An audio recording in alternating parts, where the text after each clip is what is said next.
ជំរាបសួរពុកម៉ែបងប្អូនស្វាគមន៍សាជាថ្មីមកកាន់វីដេអូថ្មីរបស់យើងហើយថ្ងៃនេះដែរយើងបានធ្វើដំណើរទៅខាងបាត់ដំបងបងប្អូនហើយយើងធ្វើដំណើររត់ឆ្លងកាត់ផ្លូវជាតិលេខ5ដើម្បីឆ្ពោះទៅយើងមានទុរៈទៅកន្លែងការងារយើងនៅខាងបាត់ដំបងនៅខាងកំរៀងបងប្អូនធ្លាប់តែស្ដាប់ចម្រៀងកំរៀងភ្នំព្រឹកនៅខាងអ៊ូងឥឡូវយើងបានទៅដល់ទីណាបងប្អូនដើម្បីទៅចុះទៅមានភារកិច្ចមានការងារនៅខាងច្រកដូងព្រមទទួលច្រកដូងខាងស្រុកកំរៀងហើយឥឡូវយើងធ្វើដំណើរបានឆ្ងាយដែរបងប្អូនឥឡូវយើងឡើងលើស្ពានពោធិ៍សាត់ឃើញថាផ្លូវជាតិលេខ5នៅខេត្តពោធិ៍សាត់បងប្អូនដឹងហើយគឺស្អាតមែនតើបានរៀបចំបានស្អាតមានបកគោភ្លើងមានអីបើកបរយប់លុបអីគឺថាភ្លឺបំភ្លឺផ្លូវបានល្អក្នុងការធ្វើចរាចរណ៍ចឹងបងប្អូនហើយទៅមកសម្រាមជាមួយហេដ្ឋារចនាសម្ព័ន្ធផ្លូវនៅក្នុងក្រុងពោធិ៍សាត់គឺថារៀបចំបានស្អាតច្បាយខេត្តពោធិ៍សាត់លោករៀបចំបានស្អាតមែនតើជាមួយនឹងហេដ្ឋារចនាសម្ព័ន្ធផ្សេងៗហើយដោយសារដំណើរយើងវាឆ្ងាយដែរបងប្អូនចេញពីខាងភ្នំពេញទៅដល់ខាងកំរៀងភ្នំព្រឹងក៏ឆ្ងាយឥឡូវយើងបានផុតខេត្តពោធិ៍សាត់ហើយគឺឆ្លងមកដល់ខេត្តបាត់ដំបងហើយបងប្អូនគឺមិញគឺផ្លូវបំបែកយើងឡើងទៅខាងប៉ៃលិនបងប្អូនមកឆ្វេងគឺឡើងទៅប៉ៃលិនតែយើងទៅទីក្នុងខេត្តបាត់ដំបងសិនពីព្រោះថាយើងមកដល់បាត់ដំបងគឺរៀងជ្រេដែរហើយថ្ងៃរៀងម៉ោង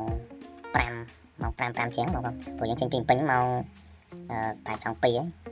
ហើយចូលទៅនេះចូលទៅនោះគឺម៉ោងចង់2ថ្ងៃបងប្អូនហើយបានយើងមកដល់នេះខ្ទង់ម៉ោង5កន្លះបាក់ម៉ោង5កន្លះម៉ោង6ថ្ងៃចិត្តលិចដែរថ្ងៃជ្រេចិត្តលិចបងប្អូនយើងបានមកដល់កន្លែងលោកតាបងកញ្ញូហើយជាទូទៅខ្ញុំជិះគ្រប់ខេត្តឲ្យតែជិះកាត់ខេត្តណាគឺយើងទៅតែចូលកន្លែងរត់កាត់កន្លែងមិត្តរូបនៃខេត្តមួយចឹងដូចខាងបាត់ដំបងឯងកន្លែងលោកតាបងកញ្ញូគឺជាមិត្តរូបនៃខេត្តបាត់ដំបងចឹងយើងចូ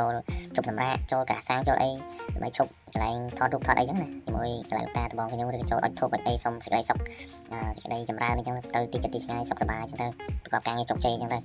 ព្រោះកន្លែងគ្រប់ខេត្តក្រុងស្ថិតតែមានកន្លែងទីសក្ការៈបូជាកន្លែងយើងសម្រាប់បងប្អូនខ្មែរយើងមានអបិយជំនឿអីចឹងមានជំនឿតាមការជឿជាក់ផ្សេងៗរបស់បងប្អូនចឹងទៅខ្ញុំតែតែឈប់ថតរូបថតអីចឹងព្រោះយើងមិនសូវបានដើរគ្រប់ខេត្តក្រុងទេអញ្ចឹងយើងថតរូបទុកជាអនុស្សាវរីយ៍អញ្ចឹងទៅចូលអុចធួតអីដើម្បីសុំសុខសប្បាយសុំធ្វើដំណើរទៅសុខសប្បាយអញ្ចឹងទៅហើយបន្ទាប់ពីយើងចូលជប់សម្រាប់នៅបាត់ដំបងដើម្បីរកស្រស់ស្រូបអាហារពេលល្ងាចបងប្អូនសារល្ងាចយើងស្រស់ស្រូបអាហារពេលល្ងាចហើយជប់ឲ្យតិចឡានអីចឹងយើងបន្តដំណើរទៅគោលដៅយើងទៀតហើយយើងទៅទាំងយប់បងប្អូនដោយសារយើងទៅតែឆ្ពោះឲ្យដល់ទីតាំងយើងសម្រាប់នៅកន្លែងទីតាំងការងារយើងទាំងយប់តែម្ដងព្រោះមានអ្នកចាំទទួលយើងនៅកន្លែងការងារអញ្ចឹងបងប្អូនគាត់រៀបចំគាត់ថាមានកន្លែងសម្រាប់មានអីអញ្ចឹងយើងមិនបាច់សម្រាប់នៅទស្សនៈនៅអីទេយើងទៅឲ្យដល់កន្លែងការងាររៀបចំសម្រាប់ឲ្យព្រលឹមឡើងយើងចាប់ផ្ដើមការងារតែម្ដងហើយឥឡូវឃើញថាយើងបានមកដល់គោលដៅរបស់យើងហើយបងប្អូនឃើញថាយើងមកដល់កន្លែងយើងក៏រៀបចំទុកដាក់អីវ៉ាន់អញ្ចឹងហើយមកដល់ឃើញថាផ្ទះនេះកាលពីមុនមានគេនៅអញ្ចឹងមានក្រុមការងារនៅអញ្ចឹងហើយផ្ទះនឹងសម្រាប់ដាក់ធ្វើ office ផងកន្លែងបុគ្គលិករបស់ក្រុមហ៊ុនសម្រាប់ផងយើងក៏បានមកសម្រាប់នៅបន្ទប់មួយក្នុងផ្ទះហ្នឹងអញ្ចឹងហើយមកចៃដន្យបងប្អូនចៃដន្យមែនតើមកដល់ភ្លើងក៏ដាច់ប្រហែលជិត2ម៉ោងអញ្ចឹងយើងធ្វើការចូលនៅក្រោមអង្គុយលេងនៅក្រោមសិនតែមកភ្លើងមកហើយបានដល់ពេលភ្លើងមកហើយយើងឡើងរៀបចំអីវ៉ាន់រៀបចំអីសម្រាប់អញ្ចឹងទៅចំបន្ទប់សិនជាអត់មានតេឡេទេបងប្អូនអត់មានតេឡេហើយបើកអត់បានហើយបើកតែពេលយើងចុចប៊ូតុងបើកបានសិនជាខូចអត់ត្រជាក់ទៀតអូវីដេអូនេះគឺសម្រាប់ការចងចាំមួយក្នុងmission មួយនេះចឹងបងប្អូនអញ្ចឹងខ្ញុំត្រូវតែធ្វើវីដេអូនេះដើម្បីជា reference ដើម្បីជាអនុស្សាវរីយ៍មួយដែលខ្ញុំបានមកបំពេញការងារនៅខាងព្រំព្រឹកនេះហើយមានបទពិសោធន៍អូយ៉ាងមិនចំទេបងប្អូនអញ្ចឹងយើងជួបអស់ហើយតាក់ទងជាមួយនឹងបទពិសោធន៍ការងារបទពិសោធន៍កន្លែងយើងដើរទៅណាមកណាចឹងបងប្អូននិយាយទៅយើងបានសម្អាតបោះជូតបន្ទប់នឹងស្អាតចឹងណាព្រោះពេលភ្លើងមកយើងសម្រុកយប់ជ្រៅដែរយើងមកដល់នេះខ្ទង់ម៉ោងជិត10យប់ហ្នឹងបងប្អូនតែមកបោះសម្អាតហើយរៀបចំកន្លែងសម្រាប់ឥឡូវយើងសម្រាប់អត់កើតទេតែវាក្តៅចឹងបងប្អូនដឹងផ្ទះចឹងត្រូវមកកំចិត្តរើទៅបន្ទប់មុខវិញបន្ទប់មុខក៏អត់មានមនុស្សនៅដែរបងប្អូនបន្ទប់មុខបន្ទប់ធំបន្ទប់មេគ្រួសារធំមែនតើហើយបន្ទប់ដាក់អីវ៉ាន់វាក៏ក្រិចដែរចឹងយើងត្រូវសម្អាតអូតែមកបោះសម្អាតហើយដល់យប់ជ្រៅបងប្អូនម៉ោងខ្ទង់11 12តែមកបានសម្រាប់ហើយយើងជិះឡានហត់ផ្លូវឆ្ងាយផងហើយ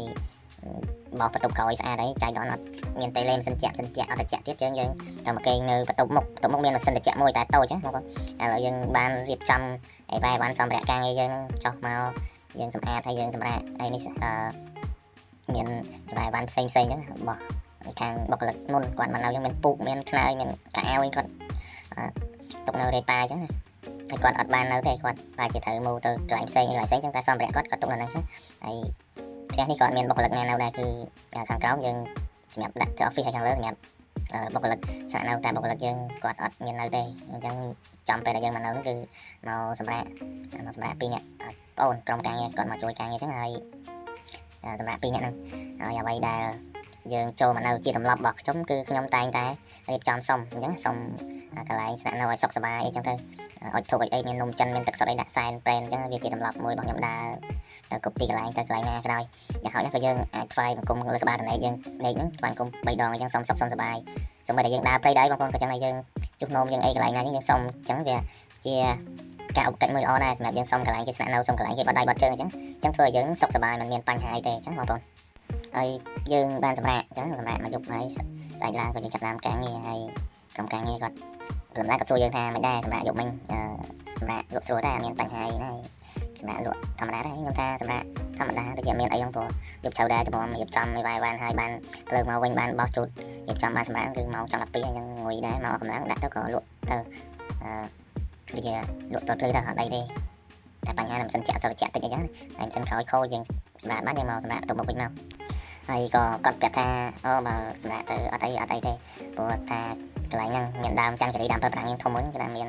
អ្នកនៅហ្នឹងអញ្ចឹងណាមានអ្នកកាន់អ្នកថែសារនៅហ្នឹងអញ្ចឹងទៅជំនាញដើមប្រើប្រាំងជំនាញផ្ទះអញ្ចឹងផ្ទះដែលយើងសម្រាប់នៅ office យើងសម្រាប់នៅក៏មានជាជំនាញផ្ទះអញ្ចឹងឲ្យឃើញបើពួកគាត់ឃើញអញ្ចឹងដែរហ្នឹងសម្រាប់អ្នកគាត់ធ្លាប់នៅអញ្ចឹងហើយគេឲ្យឃើញតែសម្រាប់ខ្ញុំបានទៅណាខ្ញុំនិយាយគឺខ្ញុំសុំកាលណាយើងសុំគេយើងសុខសប្បាយហើយគេក៏អញ្ញាតឲ្យយើងនៅដែរបើយើងមកចង្អេងចង្អានគឺគេក៏គិតយើងតាមនឹងដែរតែយើងមកចេះសុំចេះមានជីវធម៌មានគុណធម៌គឺយើងសុខសប្បាយអញ្ចឹងណាมันមានបញ្ហាទេហើយកន្លែងដែលខ្ញុំចោលអាហ្នឹងគឺព្រំដែនបងប្អូនព្រំដែនថៃកន្លែងឃើញតាមឈើផុតតាលបងបរិយហ្នឹងទៅខាងក្រោយហ្នឹងគឺច្រកព្រំដែនថៃបងប្អូនគឺកន្លែងយើងមកធ្វើនេះគឺជាប់ព្រំដែនតែម្ដងបងប្អូននៅច្រកដងអញ្ចឹងគឺបរិយហ្នឹងធ្វើនៅខាងព្រំដែនតែម្ដងហើយបរិយគឺធ្វើឲ្យប្រហែលជា80% បងប្អូន80-90% នៅចាំតាបកគលជួនម្ចាស់គេទេអញ្ចឹងពួកខ្ញុំមកឆែកការងារ MEP system អញ្ចឹងមកឆែកមកធ្វើការងារមួយចំនួនតែទៅមួយការងារ MEP អញ្ចឹងហើយព្រឹកឡើងមកបងគឺយើងចូលមើលទៅវាស្រស់ស្រាយណាស់ជាន់នេះយើងនៅជាន់ទី3ជាន់ខ្ពស់ជាងគេជាន់ទី3ហើយព្រឹកឡើងថ្ងៃរះមកពីទិសខាងហ្នឹងអញ្ចឹងបងប្អូនហើយជំវិញសិតតែព្រំដែនហើយឥឡូវព្រឹកឡើងយើងងូតទឹកងូតអីទៅសោះអាហារពេលព្រឹកបាយកាទៀវកាហ្វេដើម្បីចាប់ដើមការងារបន្តទៀតអញ្ចឹងព្រោះការងារយើងច្រើនខ្លាចធ្វើអត់ហើយអញ្ចឹងរយៈពេលតាម schedule របស់យើងចុះមក mission នេះព្រោះយើងចូលទៅរកបាយទឹកដើម្បីចាប់ដើមការងារជាមួយបុគ្គលិកក្រុមការងារអញ្ចឹងណាព្រោះធម្មតាជាងក៏ចូលម៉ោង7ម៉ោងក៏ចូលអញ្ចឹងយើងទៅបាយទឹកហើយយើងចាប់ដើមដើរឆែកការងារដើរធ្វើការងារអញ្ចឹងណាបងហើយនេះគឺជាបរិវេណខាងមុខនេះបរិយបងប្អូនហើយច្រកដែលខ្ញុំចោលនេះគឺយើងទៅខាងជិះទៅខាងម៉ាឡៃស្រុកម៉ាឡៃស្រុកអីឃើញឡានដែលរត់នៅខាងមុខក្រាសាំងគឺយើងរត់ទៅខាងប្រទេសមានជ័យដល់មានជ័យប្រទេសមានជ័យខាងម៉ាឡៃបងប្អូនគឺយើងរត់ទៅខាងហ្នឹងហើយបើយើងទៅត្រង់ហ្នឹងគឺទៅខាងផ្សារបងប្អូនធ្លាប់លើថាយើងធ្លាប់លើផ្សារឡែមគឺនៅខាងមុខនេះហើយបើបងប្អូនមកខាងឆ្វេងដៃនៃបរិយគឺច្រកអន្តរជាតិដូងអញ្ចឹងគឺព្រមតលបងប្អូនយើងច្រកប៉ោយប៉ែតដូចច្រកផ្សេងៗនេះគឺខាងច្រកដូងច្រកអន្តរជាតិដូងហើយគឺថាយើងមកចំពេលដែលមានចំនួនរវាងកម្ពុជាថៃអញ្ចឹងព្រំដែនត្រូវបាត់ទាំងស្រុងគ្រប់ច្រកអញ្ចឹងស្ងាត់មកសំបីតាបាយទឹកអីក៏ពិបាករកកន្លែងហូបដែរដោយសារឥឡូវអ្នកលក់មានខ្លះអញ្ចឹងអ្នកលក់ខ្លះក៏គាត់រត់ទៅទីទួលសុវត្ថិភាពអញ្ចឹងអ្នកលក់ខ្លះក៏គាត់ទ្រាំនៅអញ្ចឹងយើងទៅធ្វើការហើយសភាពការខាងហ្នឹងគឺថាអត់អីទេបងប្អូនมันមានជាការគ្រប់កម្លាំងទេគាត់ថាវាគៀកដូចគ្នាច្រកដូងក៏គៀកដែរអញ្ចឹងគាត់ថាវាมันមានបញ្ហាធ្លាក់គ្រាប់អីបាញ់មកចំប៉ះពាល់តំបន់ហ្នឹងទេហើយវាជាទស្សនវិជ្ជាទាំងស្រុងនៃបរិយាបងប្អូនហើយនេះគឺជា office ដែលយើងបានសម្រាប់ស្នាក់នៅចំនួនប្រហែលយប់ហ្នឹងចឹង office គឺផ្ទះនៅខាងក្រោយអែបលបងជាមួយដើមច័ន្ទគិរីធំមួយហ្នឹងហើយយើងមកឆែកការងារយើងតាក់ទងជាមួយប្រព័ន្ធទឹកភ្លើងម៉ាស៊ីនត្រជាក់និយាយទៅគឺការងារ MEP system ហើយតាក់ទងជាមួយនឹង drawing ជាមួយនឹង scope ការងារ MEP ទាំងអស់គឺយើងមកជួយសម្រួលការងាររបស់គាត់ចឹងហើយការងារយើងធ្វើរយៈពេលដូចជា5ថ្ងៃដែរ5ថ្ងៃschedule យើងមួយសប្តាហ៍តែដូចជាយើងធ្វើ5ថ្ងៃ6ថ្ងៃយើងបានធ្វើបញ្ចប់ហើយយើងក៏ស្រោតទៅវិញដោយសារវាគៀកជាមួយនឹងចូលឆ្នាំខ្ញុំមកខែ4ខែ3ខែ4គៀកជាមួយនឹងសែនចេញមិញអញ្ចឹងខ្ញុំត្រូវត្រឡប់ទៅវិញដើម្បីទៅអត់តាន់ការសែនការពិធីផ្សេងៗអញ្ចឹងដែលតែញ៉ាំប្រកអញ្ចឹងហើយនៅផ្ទះនេះគឺមានគ្រប់គ្រឿងបងប្អូនកាលមុនមានអ្នកនៅហើយមានចាក់ចក្រានជើងឆ្នាំងមានទូទឹកកកមាននេះគ្រប់មុខគ្រប់បែបយ៉ាងដែរតែយើងអត់បានប្រើទេយើងដោយសាររបស់អ្នកមុនយើងអត់ទៅប៉ះពាល់ប្រើរបស់គេទេយើងប្រើអ្វីដែលយើងអាច ប្រើទៅបានអញ្ចឹងមានសម្ភារៈរបស់យើងប្រើរបស់យើងទៅទិញរបស់ហូបចុកអីហើយយើងមិននៅចំអិននេះទេយើងហូបតែក្រៅទៅមកប្រហែលពេលអញ្ចឹងយើងទ្រាំទៅយើងហូបចុកអីបាយទឹកអីខាងក្រៅទៅហូបហើយយើងមកសម្រាប់ទៅការងារយើងបន្តទៅយប់ថ្ងៃនឹងតាមបច្ចេកទេសការងាររបស់យើងទៅហើយមីសិនយើងមកជើងនេះក៏រៀងយូរដែរបងប្អូនជិតមួយសប្តាហ៍ដែរ5ថ្ងៃ6ថ្ងៃតម្រាំតែយើងបញ្ចប់ការងាររបស់យើង scope MEP system របស់យើងបានចំអញ្ចឹងយើងទៅចំណាយពេលយូរដែរហើយការងារសេសសល់មួយចំនួនយើងនៅបន្តធ្វើតាម online អញ្ចឹងជាមួយក្រុមការងារអញ្ចឹងដើម្បីបញ្ចប់ការងារMEP system ហ្នឹងហើយបន្ទាប់ពីយើងបានធ្វើការងារចប់សពគ្រប់ហើយយើងត្រូវត្រឡប់មកវិញអញ្ចឹងខ្ញុំអត់ជិះធ្វើទៅខាងបាត់ដំបងវិញទេគឺខ្ញុំចង់ជិះមកខាងច្រកបៃលិនខេត្តបៃលិនដោយសារខេត្តបៃលិនគឺខ្ញុំអត់ដែលបានចូលមកខេត្តបៃលិនទេព្រោះធ្លាប់តែលើបៃលិនឥឡូវបានជិះមកកាត់ខេត្តបៃលិនអញ្ចឹងហើយឥឡូវយើងបានធ្វើដំណើរមកដល់ផ្លូវបំបែកកំពង់មូលគេហៅព្រំបំបែកទៅខាងបៃលិនអញ្ចឹងយើងទៅឆ្ពោះទៅខាងបៃលិនហើយក៏សូមអរគុណបងប្អូនសម្រាប់ការតាមដានទស្សនាវីដេអូនេះតាំងពីដើមរហូតដល់ចប់សម្រាប់វគ្គ1ជួបគ្នាបន្តនៅវគ្គ2អរគុណច្រើនបាយបាយ